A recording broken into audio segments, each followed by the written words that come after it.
बिहार विधानसभा की कार्यवाही हंगामे के चलते 2 बजे तक के लिए स्थगित। विपक्ष ने फसल के मुआवजे की मांग को लेकर किया हंगामा। सीएम ने ओलावृष्टि से हुए नुकसान के आकलन का दिया निर्देश।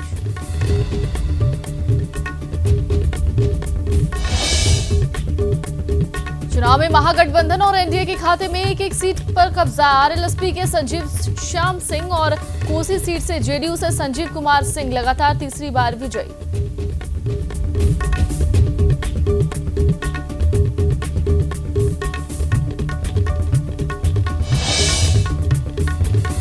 बक्सर में बीजेपी जिलाध्यक्ष की पिटाई का मामला। बीजेपी कार्यकर्ताओं ने किया बक्सर बंद। कार्यकर्ता कर रहे हैं दोषियों के खिलाफ कार्रवाई की मांग।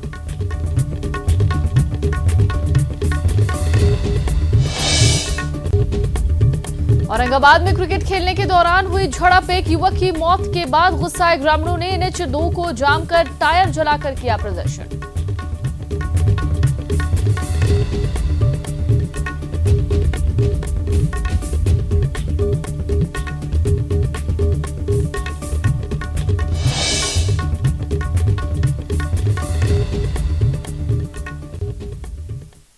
नमस्कार, बिहार झारखंड की खबरों में आपका स्वागत है। मैं हूं आपके साथ पल्लवी कश्यप। बुलेटिन की शुरुआत और बात इस वक्त पटना की, जहां से एक बड़ी खबर मिल रही है। डिप्टी सीएम तेजस्वी यादव का बयान आया है। उन्होंने कहा है कि सभापति का पद महागठबंधन तय करेगा। तो तेजस्वी यादव जिन्होंने बयान दिया है, उन्होंने कहा है कि सभापति का पद महागठबंधन तय करेगा। एमएलसी चुनाव पर तेजस्वी यादव ने बात कही है, उन्होंने बयान दिए हैं। उन्होंने कहा है कि सब मिलकर चुनाव लड़ते तो गठबंधन को फायदा होता। तेजस्वी यादव का बयान। डिप्टी सीएम है तेजस्वी यादव। उन्होंने कहा है कि सभापति का पद महागठबंधन तय करेगा। एमएलसी चुनाव पर तेजस्वी यादव का बयान सामने आया है। उन्होंने कहा है कि अगर सब मिलकर चुनाव लड़ते तो गठबंधन को इससे फायदा होता। तो डिप्टी सीएम तेजस्वी यादव का बयान। तेजस्वी यादव ने सभापति पद के लिए बयान दिया है। उन्होंने कहा है कि सभापति के पद को लेकर महागठबंधन ही फैसला करेगा। एमएलसी चुनाव पर भी उन्होंने कहा है कि अगर सब मिलकर चुनाव लड़ते तो गठबंधन को इससे फायदा होता।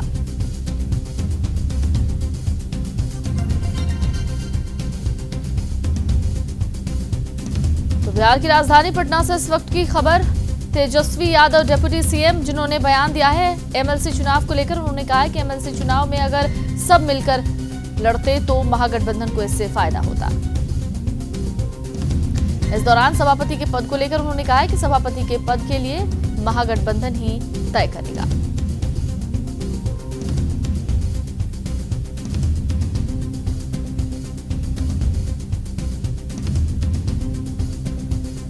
तो डिप्टी सीएम तेजस्वी यादव का बयान। तेजस्वी यादव ने कहा है कि सभापति का पद महागठबंधन तय करेगा। एमएलसी चुनाव पर तेजस्वी यादव ने बयान दिया है। उन्होंने कहा है कि अगर सब मिलकर चुनाव लड़ते तो गठबंधन को इससे फायदा होता।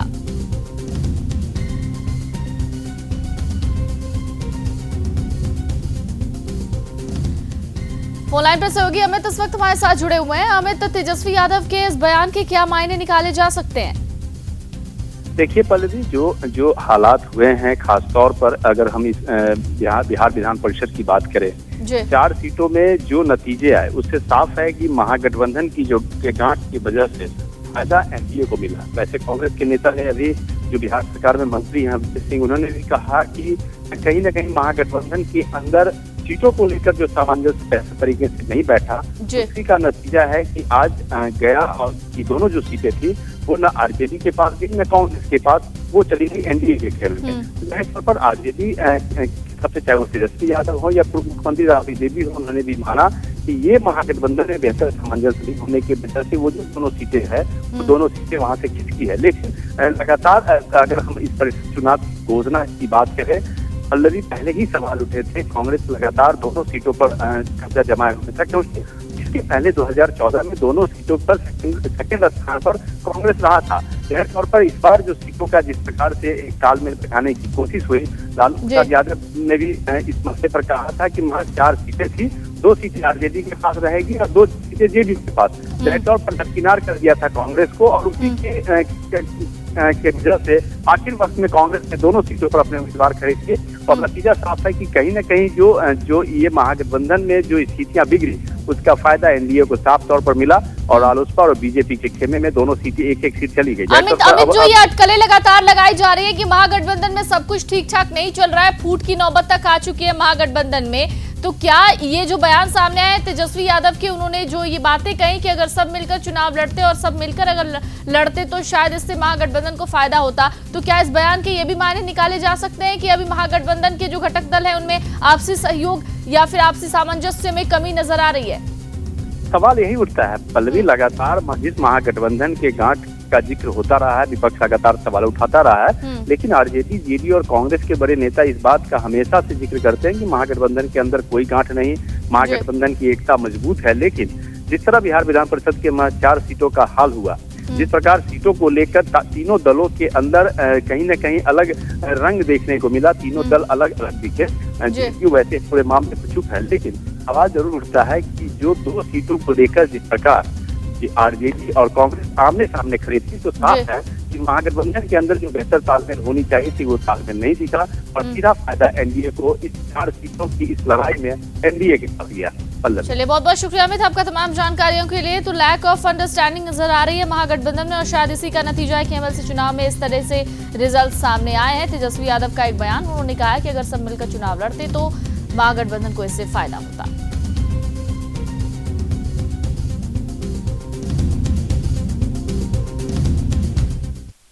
और अब खबर धनबाद से, जहां पर भीमराव अंबेडकर की प्रतिमा से छेड़छाड़ का मामला सामने आया है। डीआरएम चौक पर आक्रोशित लोगों ने सड़क जाम कर दिया है। छेड़छाड़ करने वाले की गिरफ्तारी की मांग की जा रही है। राजकुमार जायसवाल इस वक्त हमारे साथ जुड़े हुए हैं। सहयोगी राजकुमार, ये पूरा मामला आपसे जानना चाहेंगे।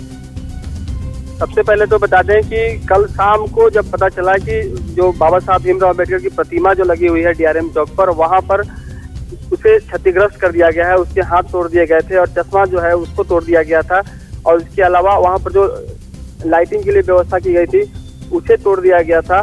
तो इस मामले को लेकर जो स्थानीय दलित समुदाय है वो काफी आक्रोशित दिखा और उसके बाद जैसे ही ये घटना शहर में फैली, सबसे पहले तो वहां पर स्थानीय धनबाद थाने की जो पुलिस है वो पहुंची, उसके बाद एसडीएम पहुंचे और थोड़ी देर में वहां पर मेयर पहुंच गए और तुरंत उन्होंने, मेयर ने स्पष्ट तौर पे कहा कि जो लोग भी इसके पीछे हैं वो समाज में लड़ाने का कार्य करना चाहते हैं और जो इसके लिए दोषी होंगे जल्द से जल्द वो लोग यहाँ पे सीसीटीवी कैमरा लगाएंगे ताकि भविष्य में इस तरह की घटनाएं ना घटे और साथ ही मरम्मतीकरण का भी कार्य अब शुरू कर दिया गया है। लेकिन आक्रोश तो आक्रोश होता है और आज उसका प्रतिफल देखने को मिला है जब डीआरएम चौक को जो तमाम लोग हैं, गैर राजनीतिक संगठन और बीएसपी के भी कुछ लोग थे, तमाम लोगों ने मिलकर सड़क को कुछ देर तक जाम कर रखा है और फिलहाल आपको बता दें कि जाम से अब छुटकारा पा चुके हैं लोग और अब सड़क जो है पहले की तरह सामान्य हो चुकी है। लोगों को समझा बुझाकर प्रशासन ने शांत करा दिया है, क्योंकि इसकी मरम्मतीकरण की बात पहले ही कर दी गई थी और तमाम जो प्रशासन है वो पहले से ही रेस हो चुकी थी, क्योंकि ये यहाँ पर कोई पहले से बगल में ही डीआरएम का कार्यालय है, क्षमा करेंगे डीआरएम का आवास है, वहां पर सुरक्षा गार्ड तैनात रहते के बावजूद वहां पर इस तरह की घटना घटी और किसी ने उस शरारती तत्व को देखा नहीं। तो कहीं ना कहीं माना ऐसा भी जा रहा है कि होली के अवसर पर जब लोग सभी अपने अपने कार्यों में व्यस्त। चलिए, बहुत बहुत शुक्रिया राजकुमार आपका तमाम जानकारियों के लिए। तो डीआरएम चौक पर गुस्साए लोगों ने सड़क जाम कर दिया कुछ देर तक, हालांकि अब जाम हटा लिया गया है और सामान्य परिचालन चल रहा है। और अब बात बिहार विधानसभा में हुए हंगामे की, जिसकी वजह से कार्यवाही 2 बजे तक के लिए स्थगित करनी पड़ी। विपक्ष ने सदन के अंदर और बाहर किसानों के लिए मुआवजे की मांग को लेकर हंगामा किया। सीएम ने ओलावृष्टि से हुए नुकसान के आकलन का भी निर्देश दिया है।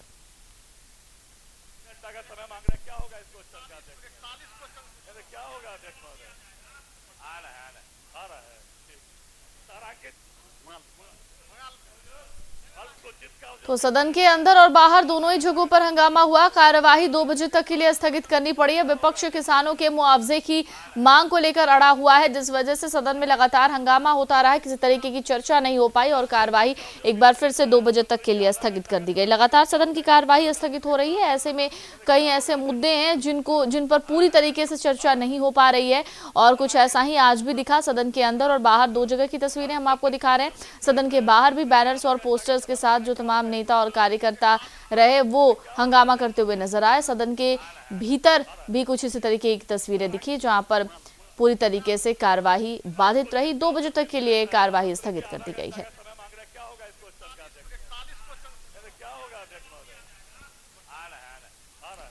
इसी बीच सीएम ने ओलावृष्टि से हुए नुकसान के आकलन के रिपोर्ट तैयार करने का भी निर्देश दिया है। तो विधानसभा की कार्यवाही लगातार स्थगित हो रही है। कुछ एक मसलों पर चर्चा अगर होने की कोशिश भी हो रही है तो ऐसे में चर्चा पूरी तरीके से नहीं हो पाती, चूंकि लगातार विपक्ष अपनी मांगों पर अड़ा है और विपक्ष लगातार हंगामे की वजह से कार्यवाही बाधित कर रहा है। एक बार फिर से कार्यवाही 2 बजे तक के लिए स्थगित करनी पड़ी है। आपको बता दें, विपक्ष किसानों को लेकर उनके मुआवजे की मांग पर अड़ा हुआ है। इसी बीच ये 2 जगह की तस्वीरें हम आपको दिखा रहे हैं। सदन के अंदर और बाहर दोनों जगह की तस्वीरें हैं। बाहर भी कुछ इसी तरीके से हंगामा होता नजर आया और सदन के अंदर भी विधानसभा की कार्यवाही बाधित रही। अमित इस वक्त हमारे साथ जुड़े हुए हैं। अमित, कई ऐसे मसले जिन मसलों को लेकर लगातार विधानसभा के अंदर हंगामा देखने को मिल रहा है।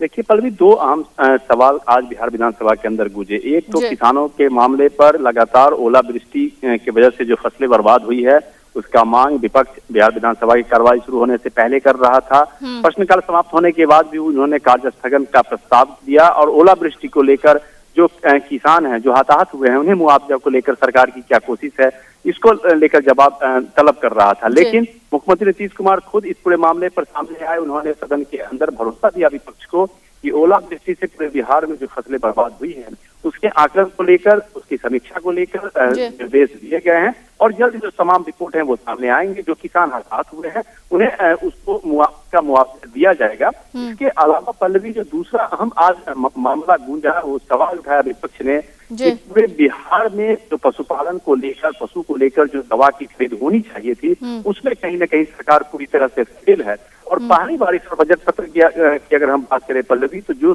सवाल पर जवाब मंत्री ने दिया, जवाब को आज कहीं न कहीं खारिज किया गया और यह निर्देश दिया गया अध्यक्ष की तरफ से कि ये जवाब ना तैयार कर, यानी फिर दोबारा उसे तैयार किया जाए और फिर सदन में पेश किया जाए। तो जाहिर तौर पर एक कहीं न कहीं ये मामला जरूर उठा, खासतौर पर दवा को लेकर। वैसे मंत्री ने ये जरूर भरोसा दिया है कि पूरे बिहार में दवा की खरीद हुई है और जिलावार जो आंकड़े हैं वो उनके पास हैं और वो सदन में पेश करेंगे। लेकिन कहीं न कहीं किसानों के मसले पर और पशुओं की दवा के मामले पर बिहार विधानसभा के अंदर स्थितियां थोड़ी गर्म हुई, लेकिन हालात को सुधारने की कोशिश की गई है। खुद मुख्यमंत्री नीतीश कुमार ने भी इस पूरे मामले पर आज पहल करते दिखे। चलिए, बहुत बहुत शुक्रिया अमित आपका तमाम जानकारियों के लिए। तो सदन की कार्रवाई फिलहाल 2 बजे तक के लिए स्थगित करनी पड़ी है। आपको बता दें, विपक्ष लगातार हंगामा कर रहा है और किसानों को मुआवजे को लेकर किसानों के लिए मांग की जा रही है विपक्ष के जरिए। इसके साथ ही साथ सीएम नीतीश कुमार ने ओलावृष्टि से हुए नुकसान के आकलन की रिपोर्ट देने का निर्देश दिया है।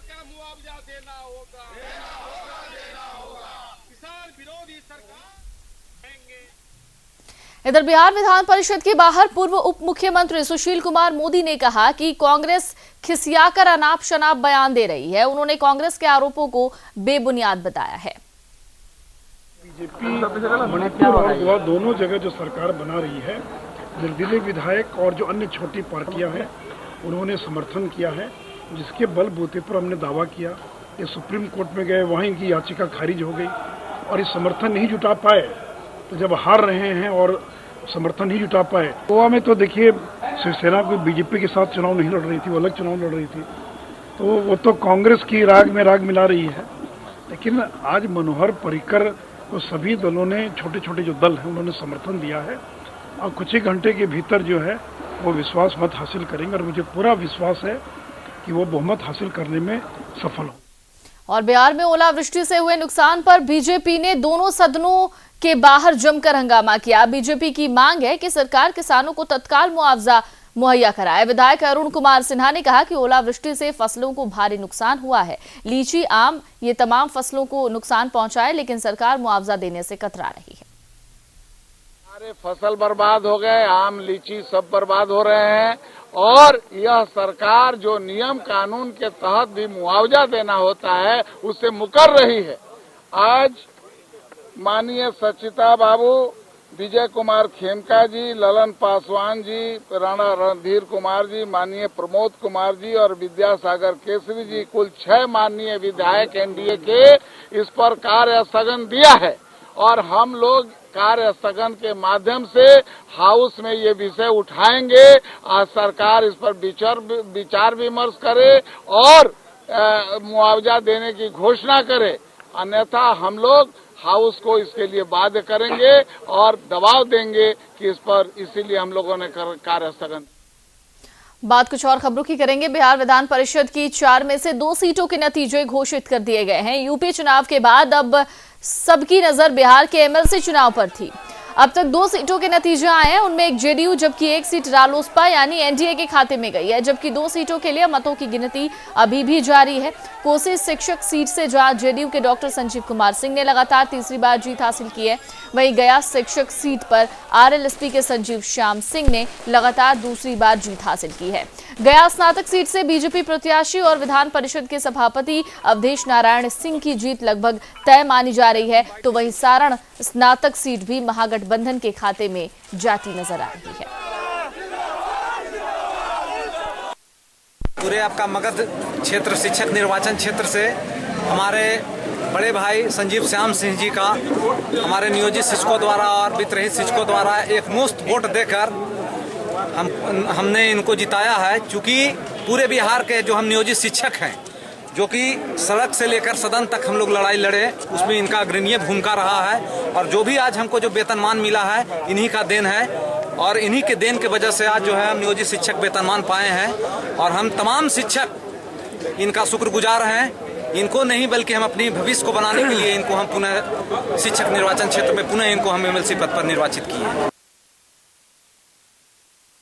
पिछले चुनाव में जीतने के बाद मैं लगातार पिछले 6 साल से शिक्षकों की सेवा में लगा रहा और प्रतिबद्ध ढंग से और ईमानदारी के साथ मैंने अपने कर्तव्यों का निर्वहन किया और इसी का यही कारण बना कि इन लोगों ने मुझे भारी समर्थन दिया और आज मैं इनके प्रति आभार व्यक्त करता हूं। साथ ही साथ तमाम शिक्षकों को नमन करता हूं कि उन्होंने इस चुनाव में मुझे भारी जीत दिलवाई।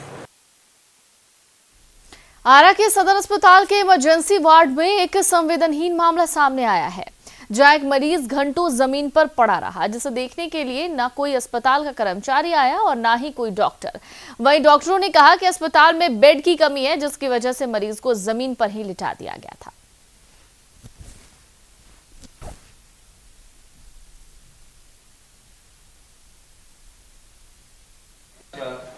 ओटी में जो टेबल है वो टेबल फंसा हुआ है और टेबल फंसा होने के बाद उसलिए वो नीचे था और हम उसको देखे। अभी तो आप लोग के सामने गए थे और उसको पहचाने के हम लोग देखे कि नहीं, तो जी सब चेक किए उसका कहीं है कि नहीं गड़बड़ी, हाथ टूटा हुआ है, उसका पैर टूटा हुआ है, बाएं साइड का सब देखे। अभी आपके सामने स्वीकार किया है कि हाँ डॉक्टर साहब आए, आप आके देखे थे और बोल देगा कुछ तो हो जाएगा थोड़ा से। आपको क्या लगता है कि कुछ ड्रिंक किया है या झूठ बोल रहा है?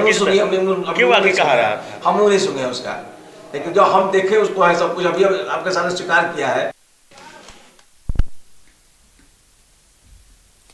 तो सदर अस्पताल, आरा के सदर अस्पताल का ये मामला, जहां पर एक मरीज घंटों जमीन पर लेटा हुआ रहा। हालांकि डॉक्टर ने इस पूरे मसले पर कहा कि डॉक्टर बार बार उससे पूछकर जाते रहे कि क्या समस्या है या किस तरीके की दिक्कत है। लेकिन अगर बात करें आपातकालीन सेवा की, तो अगर इमरजेंसी वार्ड में इस तरीके से मरीज को जमीन पर लेटना पड़े तो सवाल कई तरीके के खड़े होते हैं। सवाल न्यूज इंडिया के कि बजट के पैसे का आखिरकार क्या होता है, डॉक्टरों की कमी है या फिर ये अस्पताल की लापरवाही है। क्योंकि अगर जिन सदर अस्पतालों या सरकारी अस्पतालों की हम बात करें तो वहां पर अक्सर डॉक्टर्स कम नजर आते हैं, कर्मचारियों की भी अनदेखी नजर आती है, जहां पर जो डॉक्टर होते हैं वो अपने प्राइवेट क्लिनिक में सबसे ज्यादा बिजी नजर आते हैं। अटल बिहारी पांडे इस वक्त हमारे साथ जुड़े हुए हैं। अटल बिहारी पांडे, फिलहाल इस पूरे मामले में क्या कुछ कार्रवाई सामने आई है?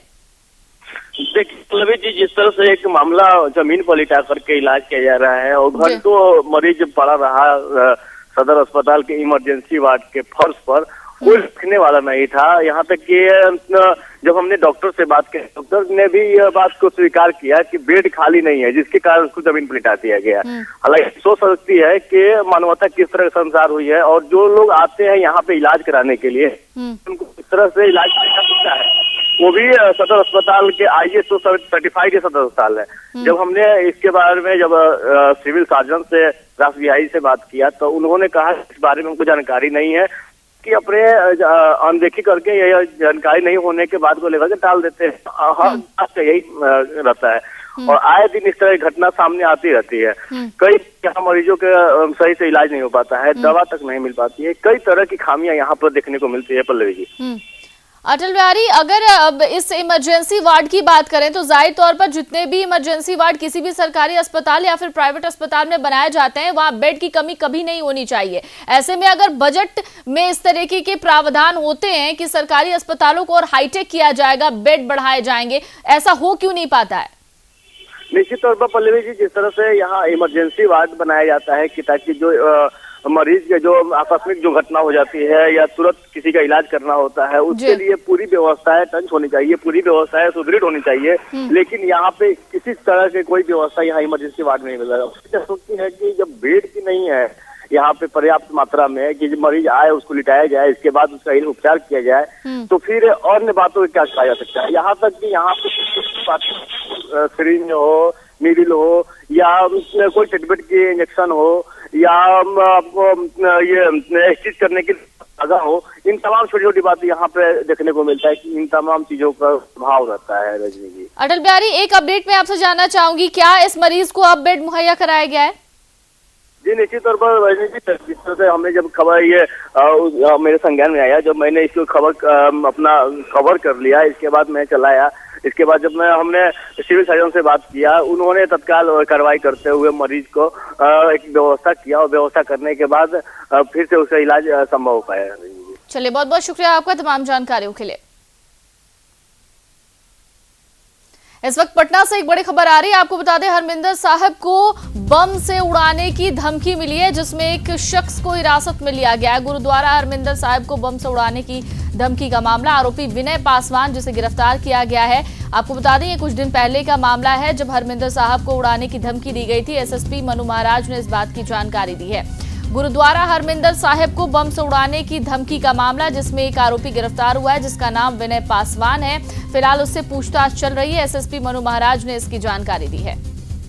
संजय इस वक्त हमारे साथ जुड़े हुए हैं। संजय, काफी दिनों के बाद ही सही, लेकिन आरोपी की गिरफ्तारी हो गई है, क्या कुछ खुलासे हुए हैं?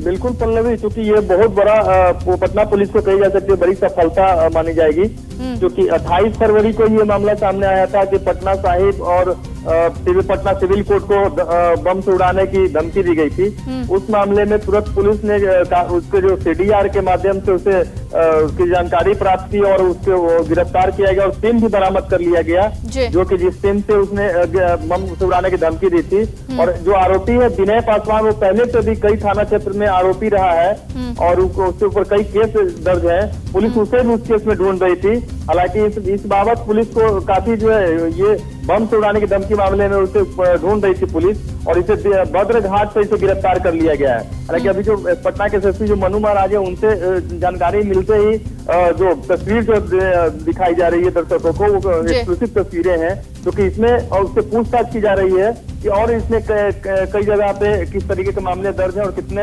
कांड कर चुके हैं। पल्लवी, संजय, जिस शख्स की गिरफ्तारी हुई है, क्या उसका कनेक्शन किसी गैंग से है, किसी ग्रुप से है, या फिर ये महज एक असामाजिक तत्व की करतूत है? कुछ पता चल पाया इस पूरे मामले में? बिल्कुल पल्लवी, जहाँ तक देखा जाए तो यह सामाजिक तत्व की ही करतूत कही जाएगी, क्योंकि किसी गैंग से नहीं है ये। हालांकि इस बाबत पटना के SSP जो है मनु महाराज उसे सेल में रखकर पूछताछ कर रही है और पूछताछ में हो सकता है कुछ अन्य खुलासों का भी जानकारी मिल पाए। पल्लवी, बिल्कुल संजय, आप हमारे साथ बने रहिए। तो दर्शकों को एक बार फिर से बता दें, SSP मनु महाराज ने इस बात की जानकारी दी है कि गुरुद्वारा हरमिंदर साहब को बम से उड़ाने की धमकी के मामले में आरोपी विनय पासवान की गिरफ्तारी हुई है। फिलहाल इससे सेल में रखकर पूछताछ की जा रही है। ये पता लगाने की कोशिश की जा रही है कि ये जो शख्स है कि इसका कनेक्शन क्या और भी गैंग्स, ग्रुप्स या किसी आतंकवादी संगठन से है।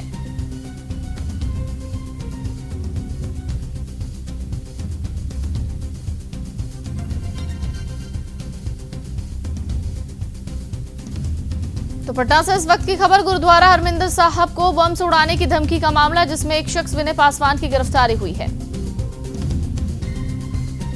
एसएसपी मनु महाराज ने इसकी जानकारी दी है।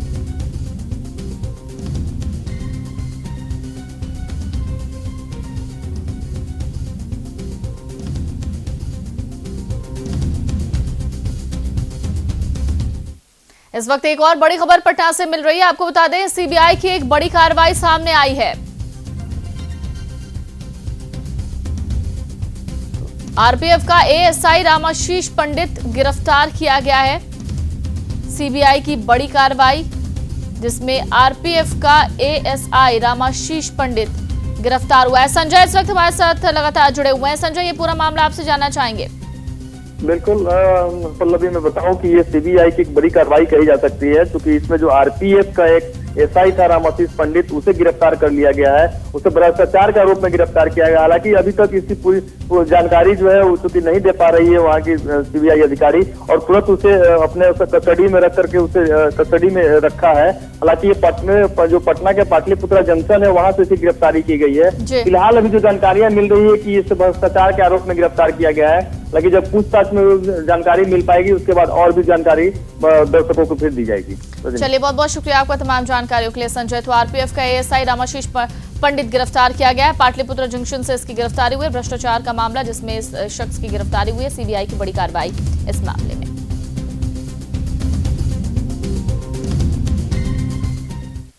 और बिहार झारखंड की खबरों में फिलहाल इतना ही। दीजिए इजाजत, नमस्कार।